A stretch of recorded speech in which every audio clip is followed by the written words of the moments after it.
Welcome to the Fleet Geeks podcast. We're here to help develop fleet and transport professionals. Do you want to progress and develop your skills and knowledge? We promise to bring lively conversation and debate around interesting issues and keep you bang up to date with changes in our awesome industry. The Fleet Geeks are a community of professionals, and if you enjoy the podcast, why not join the discussion for free in the Fleet Geek community over on Facebook?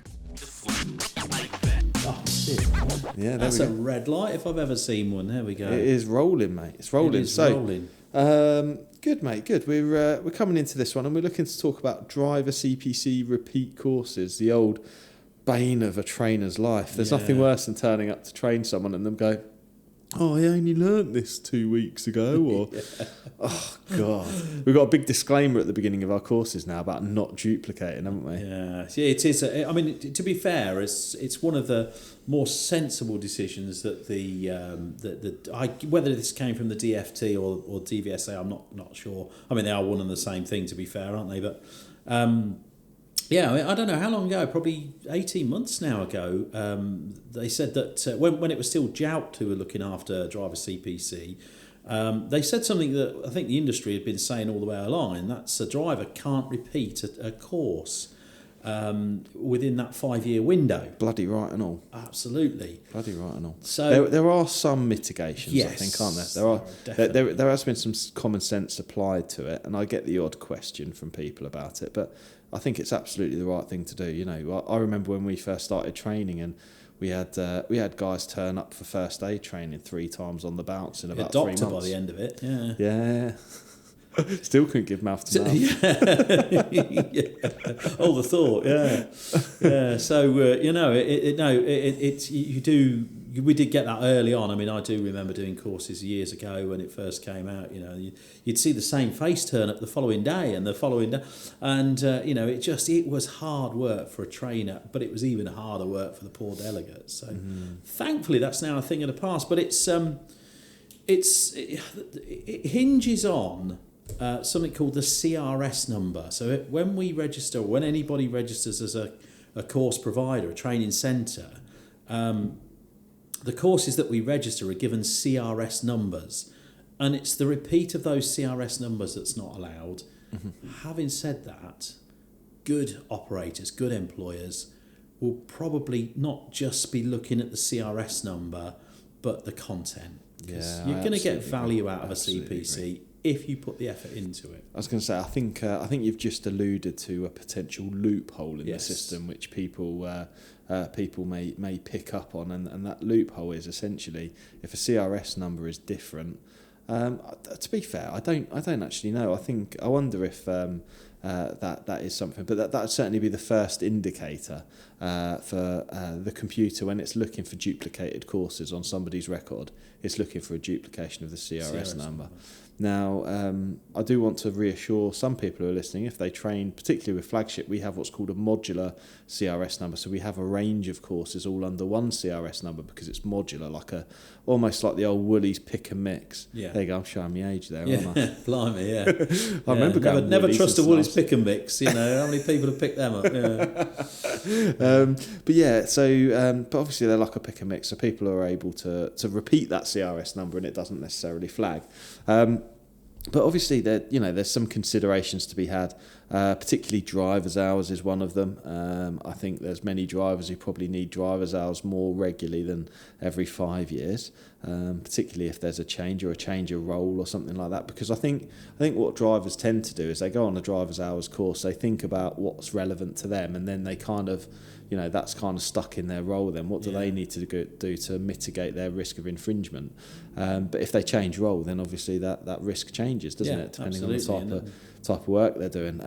But yeah, there are some. I got asked the other day about first aid. First aid's a good one because it's a great course to have as part of your driver CPC. Very valuable, first on scene at an incident and all of those sorts of things. So it's a great course to go on for your skills, but that does expire after 3 years. So I did get asked, and I've not categorically had it ever challenged before. DVSA are welcome to challenge me on this, but I believe you are entitled to have a valid first aid certificate, and therefore, if it expires after 3 years, I believe that is more than able to have that requalified as part of that CPC, which means you may have 2 occurrences in a 5-year period for first aid. I think you might have some pushback if it was within a year. Hi, it's Pete from Flagship Partners. We're really proud to sponsor the Fleet Geeks podcast. Flagship Partners offer a range of consultancy and training services to ensure that our customers remain compliant and have the best possible knowledge to be able to fulfill their work. If you're interested in support with any of our safety, HR or compliance services, or you want to train to be a transport manager or need driver CPC training, give us a call today. Of the previous certificate, but I think after 3 years or 2.5 years, I think that's more than acceptable. We don't actually do it as a centre, but ADR is another example. Mm-hmm. If you get ADR and you get a driver CPC hours uploaded as a part of your ADR qualification, then that has to be requalified every 5 years, which you say, well, that's fine because it's 5 years. But you can actually requalify for your ADR a year ahead. So 4 years. You could actually be sitting, but that's fine because it's a requalification. So that's, as far as I'm aware, that is accepted. Yeah, and I think SUDS is another one as well. SUDS is a 5-yearly qualification. On occasion, that may happen after 4 years or 4.5 years, what have you. It's not that I think the ruling is trying to tackle. The ruling is trying to tackle reproduction of the same material on a consistent basis, and you know, I think now is the time. If you're listening to this, now is absolutely the time. If you've not done it already, get a Excel spreadsheet open, get 5 courses selected for the next 5 years that you're going to be doing for your CPC, and get your drivers' names down the other side, and just get them booked. You know, have an option of 5 to 6 courses.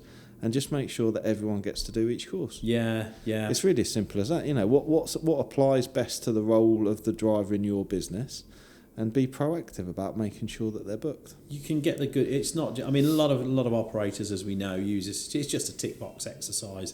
They know the drivers need the hours and they need to get them on. But I think you can really get good value out of a driver CPC as a bit of training. It's actually, much to our annoyance, it's a very competitive market, and you know, for what you pay for driver CPC training, you can get some really good value out of it if you choose your modules carefully. And that's why we've got quite a broad range of modules, and long may that continue. So. Yeah, absolutely. So there you have it, guys. If you've got any questions around driver CPC, then give us a shout. But ultimately, if you need to requalify people, or if you need to, if people need an update on driver's hours, then fine. That tends to not be an issue. But just be more proactive around organising your driver CPC if you're not doing it already. That's the advice from Mike and I. Absolutely. And we look forward to seeing many of you for 5 consecutive driver CPC courses over the next 18 months. I'll tell you another way of looking at it. If your drivers continuously get infringements and they're not learning, say, right, as a punishment, we're going to send you on another driver's hours course, because we can do that if the driver is if we can justify it, or the operator can justify it, you can repeat. So unlucky drive, you're going on another driver's hours course. That's a really good point. It's about the transport manager being able to justify a re-going of a course. The other thing to look out for is as your driver done a walk around check in 2 minutes flat, because if that's the case, they may need to resit a driver's daily walk around CPC course. Yeah, absolutely. Both of which we offer. Anyway, anyway, thanks for listening in. I hope you've enjoyed it. And if you'd like to listen to any of the other podcasts, make sure you subscribe. Oh, we must keep doing that. Yeah, like, subscribe, comment. Yeah, absolutely. Mike, it's been a pleasure, mate. See you soon. Yeah, see you on the next one. Cheers. I hope you enjoyed today's episode. If you did, please share with your friends and colleagues too. Join us for free on Facebook with the Fleet Geeks community for transport and fleet managers. Fleet Geeks offers ongoing professional development, networking and mentoring too. So get in touch with me, Pete Rushmer, on any social media platform to find out more.